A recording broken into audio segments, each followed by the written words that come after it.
La historia de Salinas nos cuenta que se inició como recinto del Cantón Santa Elena hasta el año 1929, que fue elevada a parroquia. El 22 de diciembre de 1937, mediante decreto supremo del gobierno del general Alberto Enríquez Gallo, fue designado cantón.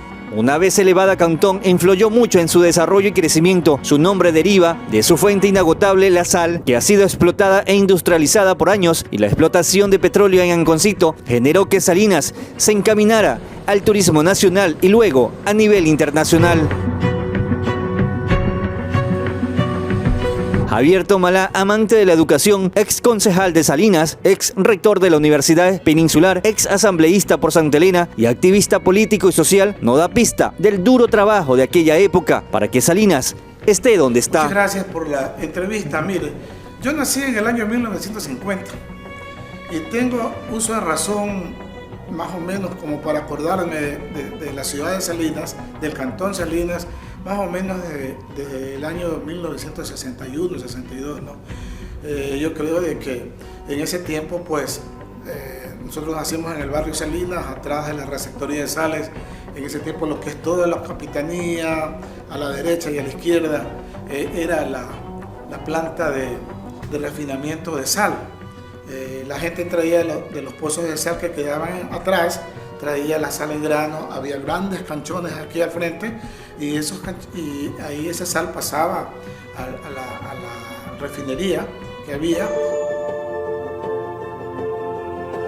Camilo Enríquez Montenegro Lainez, un personaje dedicado al mundo de la educación en la flamante escuela Eloy Alfaro, a sus 90 años de edad, considera que Salinas es la ciudad privilegiada que debe recuperar el gran imperio económico. Yo defino a Salinas como un lugar privilegiado, un lugar turístico muy hermoso. Ha sido mi tierra, la tierra nuestra, y la considero como una ciudad tan grande, tan bonita, apacible, tranquila, que hoy lamentamos y lamento muchísimo la situación que está pasando con nuestra tierra, pero Dios quiera que lleguemos nuevamente a ese estado en que estuvimos antes. Hasta el año 1960, Salinas, parte de su imperio económico, era la refinación de la sal, pero una explosión en la fábrica conllevó a dar inicio a otros recursos de gran importancia, recuerdos que están en la memoria de quienes la vivieron. Y por el año más o menos 1966-67 hubo una gran explosión donde murieron más o menos unos 8 o 10 trabajadores nativos. Entre ellos murió Ángel Montenegro Murillo, un primo hermano de nosotros. Y entonces eso hizo de que el gobierno desmonopolizara la sal y se terminara con la receptoría de sal. Entonces eso quedó libre prácticamente, y fue a manos de la municipalidad, y la municipalidad vendió a empresas nacionales y extranjeras, y comenzó el desarrollo de este sector con grandes edificios, con grandes condominios. Luego se trabajó en lo que se llama Petrópolis, la Punta Petrópolis. Ya había unos cuantos edificios en Chipipe a partir del año 70. De tal manera que se dio un crecimiento en Salinas. Yo recuerdo que solamente había 2 calles que estaban con tierra brea, porque no era una pavimentación fuerte, ¿no? Entonces en ese tiempo había una capita de brea, pero solamente en el balcón y en las calles siguientes. Y sus casas eran de cañas de madera, ya un muelle de madera también. Al frente estaba la capitanía, que todavía tiene la misma fachada, pero habían unos grandes, que no recuerdo si eran 2 o 3 construcciones de madera también, donde se refinaba la sal. Explotó y murieron 4 personas allí. Desde allí tengo yo en mi mente que se cerró eso, porque antes había el muelle más que todo para zarpar barcos que venían de Guayaquil, de otros países, trayendo todo lo que era la mercadería. Digo, porque ahí trabajaba un tío, y entonces yo tuve la oportunidad de ir a saludar a mi tío cuando venía. Entonces eso recuerdo. Y había un teatro, había una botica que era del señor Urbano, el teatro del señor Núñez, había creo 2 almacenes de unos chinos, no existía el Barceló, porque allí más bien parece que aterrizaban unos avionetas, y luego después lo hicieron el Colegio Alfaro. Ya, y había dos escuelas, una de varones, una de mujeres, que era la Digno Amador Núñez, y en donde nosotros nos trasladábamos a pie a estudiar. Entre los años de 1982 y 1983, Salinas soportó uno de los inviernos más devastador. No contaba con el sistema de alcantarillado pluvial. En aquella época, Javier Tomalá asume la concejalía. En el gobierno del recordado León Febres Cordero, con gestión no reembolsable, se logra que Salinas se levante para su desarrollo. Lamentablemente, entre el 82 y 83 hubo el gran invierno, en donde inclusive se rompieron los puentes que conectaban a la península con Guayaquil y con el país. Salinas se inundó porque no tenía el alcantarillado pluvial necesario para sacar las aguas. Se inundaron las escuelas, se destruyeron las calles, fue una cosa desastrosa. Oiga. En el año 84, gana las elecciones para presidente de la República el ingeniero León Febres Cordero. Yo tuve la suerte de ser concejal en ese tiempo, y logramos que el presidente de la República nos ayude a rehabilitar el Cantón Salinas. En ese tiempo Libertad pertenecía a Salinas, al Cantón Salinas.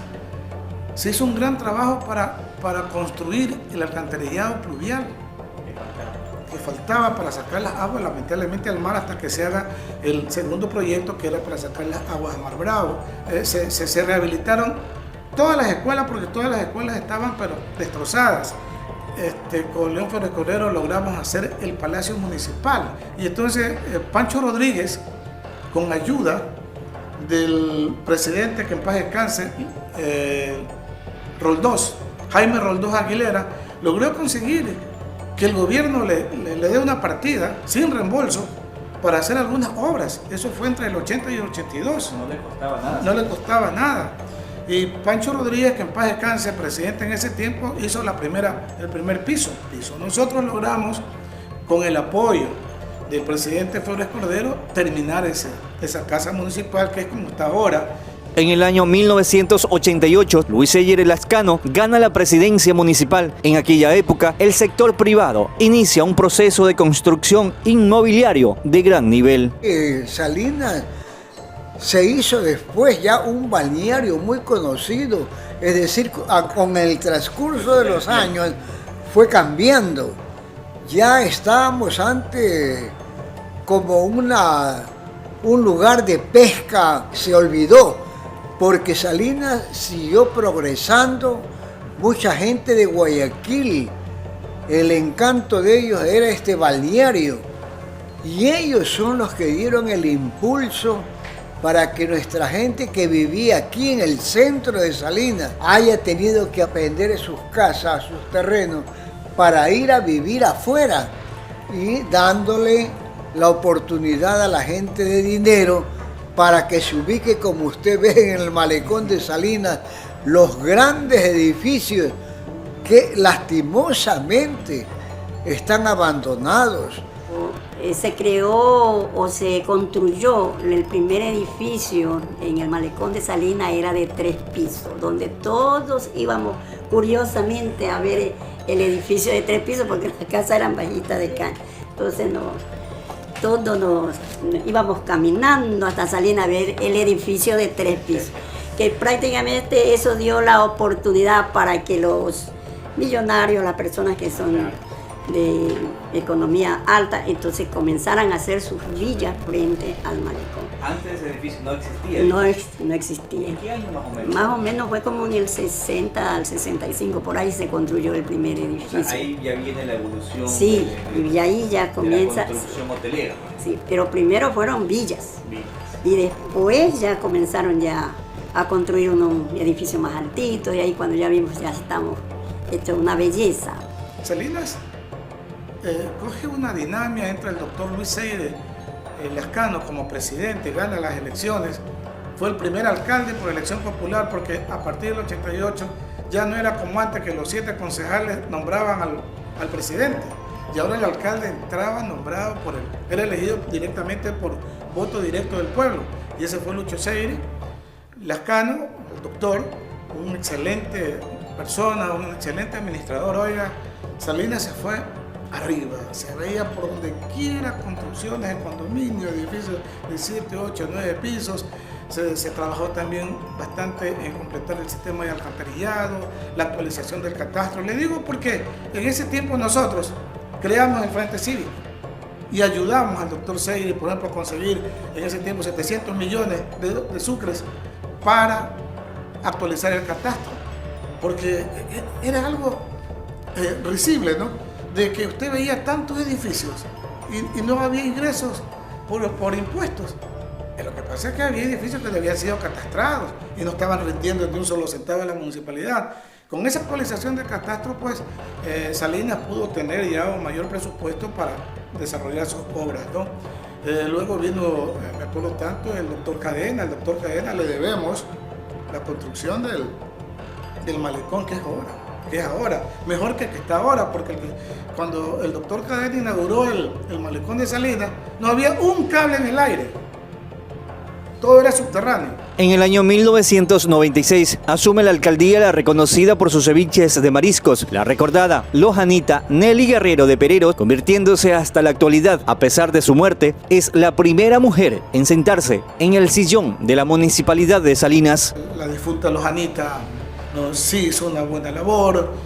Nosotros tuvimos un problema con ellos como Frente Cívico porque se iba a hacer el alcantarillado sanitario a un precio de $10 millones, y a Libertad ya era Libertad Cantón, a Libertad le estaba pagando el Estado, a Santa Elena le estaba pagando el Estado, y a nosotros, como siempre, el Banco del Estado nos prestaba para luego tener que devolver esa plata a costilla de los salinenses. El Frente Cívico se paró, alzó su voz, hizo marchas, en ese tiempo se hacía marchas y todo, y logramos que ese contrato quede sin efecto y que el Estado asuma la construcción de ese alcantarillado.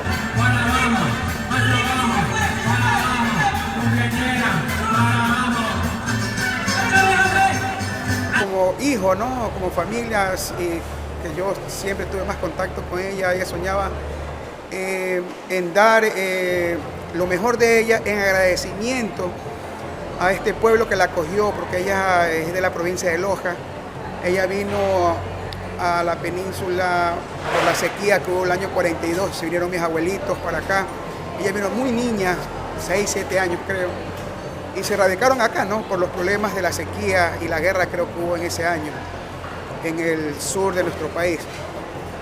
Y afortunadamente su carisma, su forma de ser, su don de gente, la llevó a donde ella escaló, a ser hasta la máxima autoridad de nuestro cantón. Ella siempre no necesitó nunca de la política. Ella desde muy pequeña, desde cuando ella fundó este negocio con mi señor padre, que en paz descanse, los dos ya están descansando.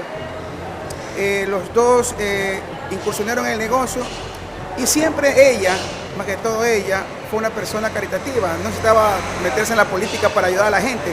En política o sin política, ella siempre ayudaba a la gente. Y actualmente lo hacemos como una vocación nosotros, como empresarios, como hijos. Ayudamos a las personas que a veces no tienen para el ataúd, que se les murió un familiar, a veces no tienen. Colaboramos con lo que más se puede. Las personas que a veces enfermedades, la recuerdan a mi mamá, a la Lojanita, como una persona caritativa. Y ese ejemplo de ellas los mantenemos hasta la actualidad, ¿no? Sinceramente, la Lojanita me venía a buscar y yo les decía, déjenme pensar. Y no, por eso yo no pude ser político, pero me ha gustado, ¿cómo se llama?, apoyarlo y seguir de cerca lo que ellos han hecho por Salinas. Tener una buena administración municipal conlleva obtener un plan estratégico que obliga al gobierno nacional a invertir en Salinas. El Cantón Salinas y la provincia de Santa Elena no deben responder solamente a la política de la prefectura y a la política de los gobiernos autónomos descentralizados, sino que tiene que haber una política de Estado. Es el Estado ecuatoriano el que tiene que invertir en los balnearios de la provincia de Santa Elena, en el balneario de Salinas, ¿no?